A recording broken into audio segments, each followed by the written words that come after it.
Hello friends, आज हम एक बहुत इम्पॉर्टेंट टॉपिक के बारे में बात करने जा रहे हैं, vaccination in pregnancy. Welcome to my channel women wellness by doctor Anandita. ये प्लेटफॉर्म है वुमेन हेल्थ के बारे में, जहां हम डिस्कस करेंगे women health issues for all reproductive age groups. आज हम जिस टॉपिक के बारे में बात कर रहे हैं वो एक बहुत ही इम्पॉर्टेंट और हर गर्भवती महिला को चिंता रहती है कि वो अपने बच्चे को हर आने वाली बीमारी से या इन्फेक्शियस डिजीजेस से बचा सके। तो मैं आज वैक्सीनेशंस जो प्रिवेंटेबल डिजीजेस हैं या बैक्टीरियल इन्फेक्शंस हैं जो प्रिवेंट की जा सकती हैं वैक्सीनेशन के द्वारा, उनके बारे में बात करेंगे। हम सबको मालूम रहता है कि जब भी कोई पेशेंट ओपीडी में आती है तो उसका सबसे पहला इशू रहता है कि मैम मुझे 2 इंजेक्शंस टेटनस के लगने हैं, वो कब लगवा सकती हूँ। तो आज मैं इन सब टॉपिक्स के बारे में बात करूंगी, कौन सी वैक्सीनेशन लगवानी है, कौन सी नहीं लगवानी है, किस समय पर कौन सी वैक्सीनेशन लगवानी चाहिए। Why as a obstetrician gynecologist I should talk about vaccination in pregnancy?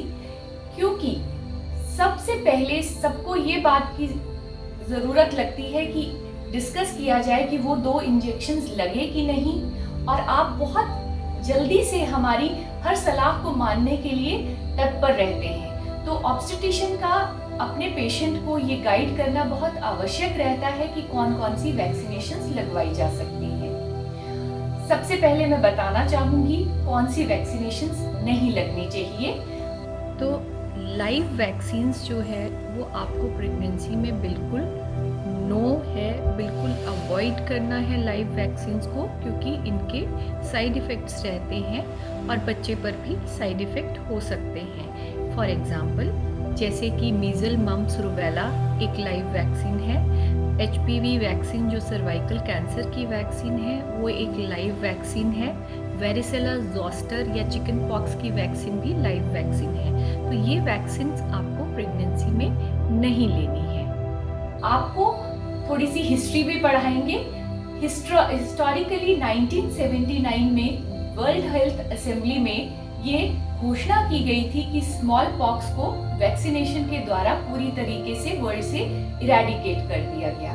ये एक बहुत ही ट्रिमेंडस अचीवमेंट थी और पब्लिक हेल्थ सिस्टम और साइंस की एक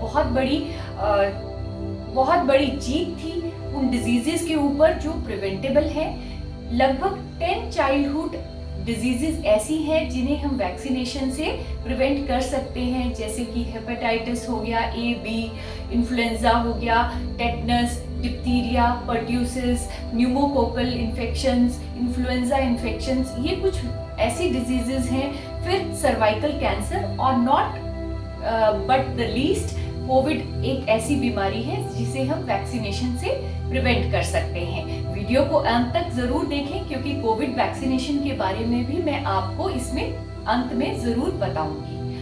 अब बात करते हैं कौन सी वैक्सीनेशंस हमें प्रेगनेंसी में लेनी है। प्रेगनेंसी में हमें इनएक्टिवेटेड वैक्सीन या टॉक्सॉइड वैक्सीन जो हैं वो सेफ रहती हैं प्रेगनेंसी में लेना। और आपको जैसा कि मालूम है कि टेटनस के 2 इंजेक्शंस 4 हफ्ते की दूरी पे, पहला इंजेक्शन कभी भी 12 से 16 हफ्ते में और सेकेंड डोज हम एटलीस्ट 4 वीक्स के डिस्टेंस पे या 6 वीक्स पे हम ले सकते हैं। पर क्या आप सबको मालूम है कि टेटनस के साथ डिप्थीरिया भी एक ऐसी प्रॉब्लम है जिसकी वैक्सीनेशन बहुत जरूरी है और अब ये यूनिवर्सल इम्यूनाइजेशन प्रोग्राम में ऑलरेडी दी जा चुकी है। डिप्थीरिया लगभग पिछले 20 साल में 4 बार आउटब्रेक हो चुका है। लास्ट आउटब्रेक इसका जो है वो 2016 में हुआ था और बहुत सारी एडल्ट लाइफ्स इसमें गई थी। तो डिप्थीरिया एक ऐसा बैक्टीरियल इन्फेक्शन है जिसके अगेंस्ट इनएक्टिवेटेड वैक्सीन अवेलेबल है और प्रेगनेंसी में डिप्थीरिया वैक्सीन लेना आवश्यक है। फिर एक बीमारी है पर्ट्यूसिस या वूपिंग कॉफ। आपको मालूम रहता है कि हमारी बच्चे जो नवजात शिशु रहते हैं उन्हें हम पहले 4 महीने में पर्ट्यूसिस से नहीं बचा सकते हैं और 75% और पर्ट्यूसिस इन्फेक्शन से मौत होने वाले बच्चे जो रहते हैं वो 3 महीने से छोटे रहते हैं। तो पर्ट्यूसिस की वैक्सीनेशन अगर मदर को लगाई जाए तो बच्चे को पहले 3 महीने 4 महीने तक पर्ट्यूसिस इन्फेक्शन का खतरा नहीं रहता है। तो पर्ट्यूसिस इन्फेक्शन भी एक ऐसी इन्फेक्शन है जिसके खिलाफ वैक्सीनेशन दी जा सकती है। तो जब आप अपनी डॉक्टर के पास जाएं तो फर्स्ट टेटनस डोज के बाद आप डिप्थीरिया और पर्ट्यूसिस का बूस्टर डोज लेना ना भूलें। इसका मतलब ये है कि जब टेटनस का आप बूस्टर डोज लेते हैं या सेकेंड डोज लेते हैं तब उसमें डिप्थीरिया और पर्ट्यूसिस का वैक्सीनेशन भी जरूर दिया जाए। अब आपसे बात करेंगे एक और वैक्सीन के बारे में, वो है इन्फ्लुएंजा या फ्लू वैक्सीन। कई लोगों को फ्लू होने की संभावना बहुत रहती है और फ्लू वैक्सीन या इन्फ्लुएंजा वैक्सीन भी इनएक्टिव वैक्सीन है जो बच्चे और माँ को दोनों को बचाती है। अगर इस वैक्सीन को 24-28 वीक्स पे अगर हम एक फ्लू शॉट देते हैं तो मदर और बच्चे दोनों का ही साल भर के लिए वैक्सीनेशन हो जाता है। और फ्लू वैक्सीन हर साल हमें लेना जरूरी रहता है क्योंकि फ्लू स्ट्रेन जो है वो हर साल चेंज होता रहता है, तो ये ईयरली कई बार लेना पड़ता है। अब आपकी बहुत सारी क्वेरीज रहती हैं कि मैम अगर एनिमल बाइट रहे तो क्या हम रेबीज वैक्सीन ले सकते हैं? बहुत आवश्यकता पड़ने पर हमें रेबीज वैक्सीन ले लेना चाहिए क्योंकि उसकी प्रोटेक्शन उसके साइड इफेक्ट से ज्यादा रहती है। सेकंड, आपका क्वेश्चन रहता है बहुत कॉमन कि मैम हम ट्रैवल करते हैं तो कौन कौन सी वैक्सीनेशन जरूरी है? तो मैं बताना चाहूंगी कि अगर आप एंडेमिक कंट्रीज जिनमें जैपनीज एनकेफेलाइटिस, टाइफॉइड या येलो फीवर जैसे कि south Africa, south America travel कर रहे हैं तो ये वैक्सीन लेना आवश्यक रहता है और ये वैक्सीन दी जाती है। अब बात करेंगे कोविड के बारे में।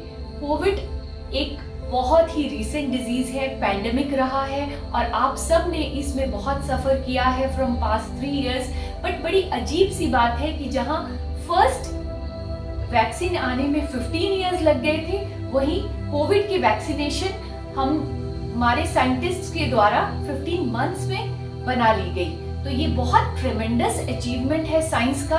और मैं बताना चाहूंगी कि कोविड वैक्सीन भी इनएक्टिवेटेड वैक्सीन है और इंडिया में 2 कोविड वैक्सीन अवेलेबल हैं एट प्रेजेंट, कोविशील्ड और कोवैक्सीन, जो कि सेफली आप प्रेगनेंसी में दोनों डोजेज आप ले सकते हैं to get protected from covid infection also. So I think ये वीडियो आपके लिए बहुत लाभकारी रहेगा। अगर आपको ये वीडियो पसंद आया हो तो प्लीज लाइक, शेयर और सब्सक्राइब करें मेरे channel women wellness by doctor Anandita को। Have a wonderful pregnancy, have a safe pregnancy and safe motherhood. Thank you so much. अगर आपको इस टॉपिक के रिगार्डिंग कुछ भी क्वेरी है तो आप कमेंट सेक्शन में जाके ज़रूर पूछें।